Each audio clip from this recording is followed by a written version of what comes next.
इतिहास के पन्नों को अगर आप कुरेदेंगे या पलटेंगे तो आपको समझ में आएगा कि वर्चस्व की जंग कितनी खतरनाक होती है।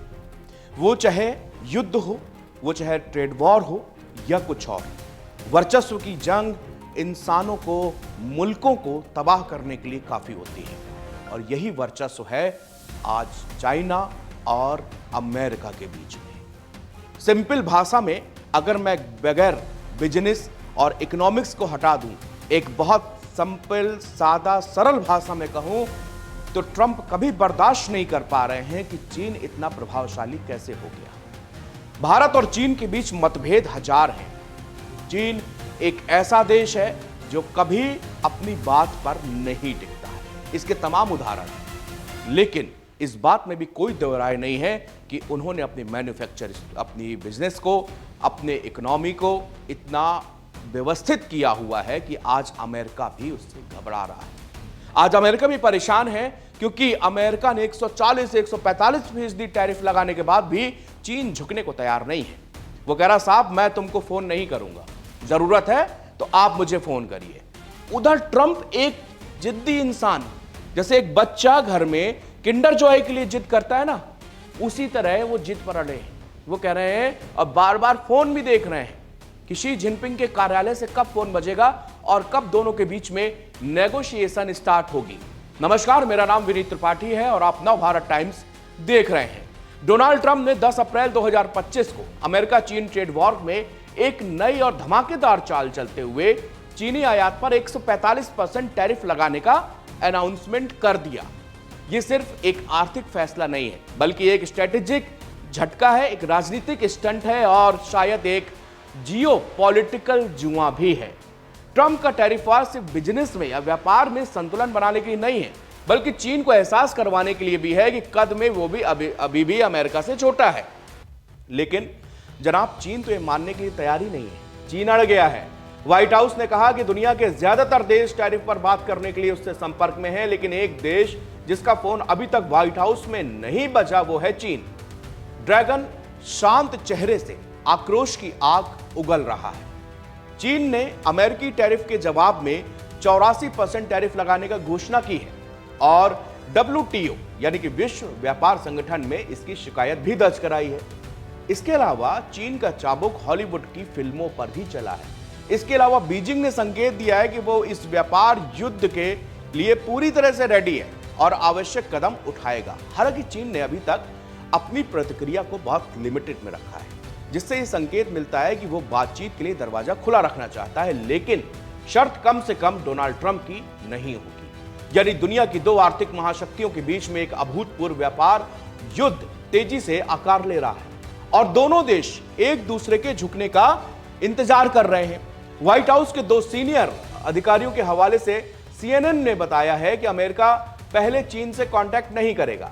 डोनाल्ड ट्रंप ने अपनी टीम से कहा कि चीन को सबसे पहले यह कदम उठाना चाहिए, क्योंकि व्हाइट हाउस का मानना है कि यह बीजिंग की ही गलती है जिसने जवाबी कार्रवाई करके व्यापार युद्ध की ओर बढ़ने का फैसला लिया है।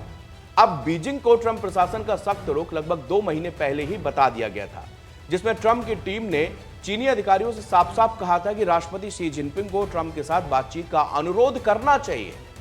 अब CNN की रिपोर्ट के मुताबिक परिचित सूत्रों का कहना यह है कि बीजिंग ने आगे बढ़कर फोन करने से साफ इनकार कर दिया है। यानी चीन झुकने को तैयार नहीं है और ट्रंप की वो राजनीति रही है कि वो एक डंडे से पूरी दुनिया को हाँकना चाहते हैं।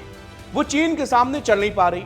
डोनाल्ड ट्रंप ने चीन के साथ में एक शानदार सौदे की कल्पना कर रखी है, जिसमें जो कल्पना किया गया है, चीन सबसे ज्यादा सामान अमेरिका से खरीदे जिससे अमेरिका का निर्यात बढ़े। इसके अलावा चीन फेंटनाइल को अमेरिका में तस्करी होने से रोके और टिकटॉक को फौरन बेचने के लिए तैयार हो जाए। लेकिन ट्रंप की यह कल्पना फिलहाल कल्पना तक ही है। डोनाल्ड ट्रंप ने बुधवार को व्हाइट हाउस में एक कार्यक्रम के दौरान यह भी कहा कि चीन एक सौदा करना चाहता है, वो बस ये नहीं जानते कि इसे कैसे करना है। उन्होंने कहा कि आप जानते हैं, यह उन चीजों में से एक है जिसके बारे में ठीक से नहीं जानते वो गर्वित लोग हैं।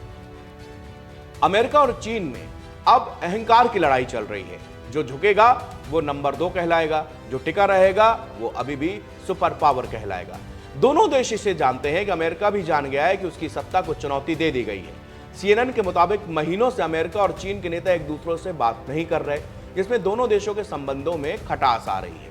दोनों देशों के प्रस्तावों का कोई जवाब नहीं मिल रहा। हालांकि पर्दे के पीछे कामकाजी स्तर पर आधिकारिक चैनल सक्रिय है, लेकिन उच्च स्तरीय संवाद नहीं हो रहा। इसी बीच स्थिति से वाकिफ 3 अलग अलग सोर्सेस के हवाले से CNN ने यह बताया है कि अनौपचारिक चैनल बेकार साबित है, जिसमें महंगी और अनिश्चित अंत वाली आर्थिक चालबाजी का रास्ता साफ हो गया है। चीन सख्त प्रोटोकॉल पर भरोसा करता है। शी जिनपिंग का किसी विदेशी नेता से बात करने का तरीका अलग है, जबकि डोनाल्ड ट्रंप की शैली अलग है।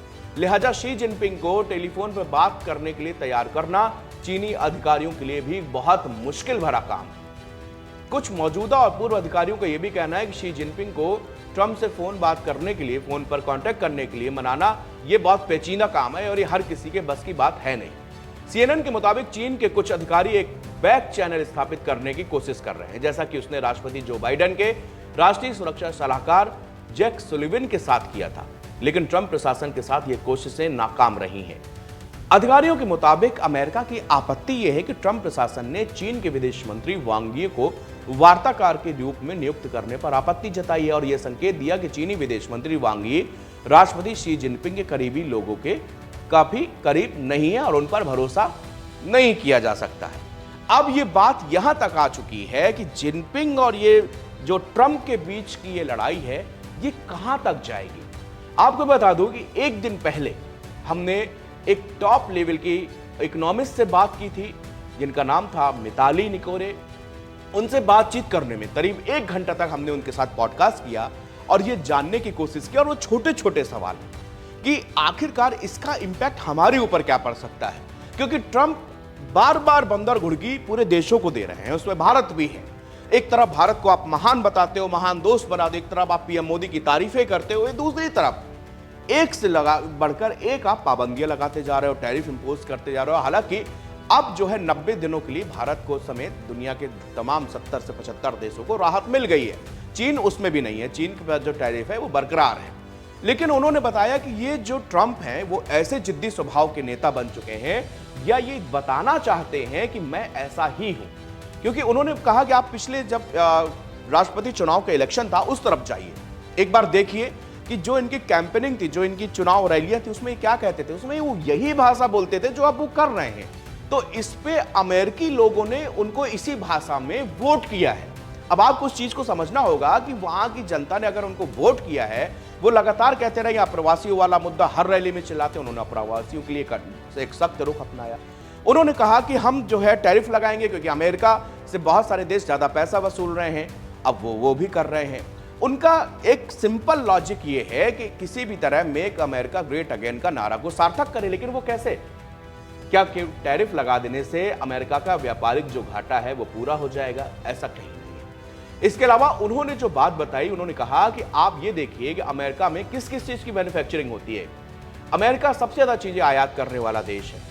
अब अगर वो सामान वहां महंगे हो गए तो फिर जो है कैसे अमेरिका की जनता को आपने भरोसे में लिया, या उनके साथ में क्या अच्छा हुआ? अमेरिका में नौकरियों का संकट है, अमेरिका में महंगाई चरम पर है। अगर आप 2 महीने में क्या अमेरिका में मैन्युफैक्चर स्टेट इतना पावर हो जाएगा कि अमेरिका खुद सामानों को बनाने लगे? लेकिन ऐसा असंभव है। ऐसा असंभव इसलिए है क्योंकि इतने कम पीरियड में कोई इतना बड़ा इन्वेस्टमेंट और इतनी बड़ी मैन्युफैक्चर यूनिट कैसे लगा सकता है? दूसरी बात उन्होंने जो बहुत इंपॉर्टेंट बोली वो ये है कि आशंकाएं बहुत सारी हैं अमेरिका के लोगों पर। अब वो भला कैसे ये बिलीव कर लें कि ट्रंप जो है 4 साल बाद रहेंगे, 4 साल बाद कोई और लीडर आएगा, अगर उसने जो है यहाँ की सिस्टम, जिस तरह आपने टैरिफ लगाए, उन्होंने टैरिफ घटा दिए, उन्होंने टैरिफ खत्म कर दिए और बिजनेस स्मूथ चलने लगा, फिर आपको वही प्रॉब्लम क्रिएट हो जाएगी जो अभी है। तो जो व्यवसायी या बिजनेसमैन, जो कंपनियां आज इतने अरब खरब डॉलर से अपनी यूनिट लगाएंगे, 3 साल बाद, 2 साल बाद वो फिर उनका क्या भविष्य है? ये भी आशंकाएं उनके मन में है। तो आप ये दिलचस्प पॉडकास्ट जरूर देखिएगा, आपको बहुत सारी ऐसी जानकारियां हैं और जो गलत नैरेटिव हैं वो आप उसको देखने के बाद आपकी चीजें बिल्कुल क्लियर हो जाएंगी। मंदी पर भी हमने उनसे बात की और 1 घंटे का दिलचस्प पॉडकास्ट है, आप जरूर देखिएगा। शुक्रिया।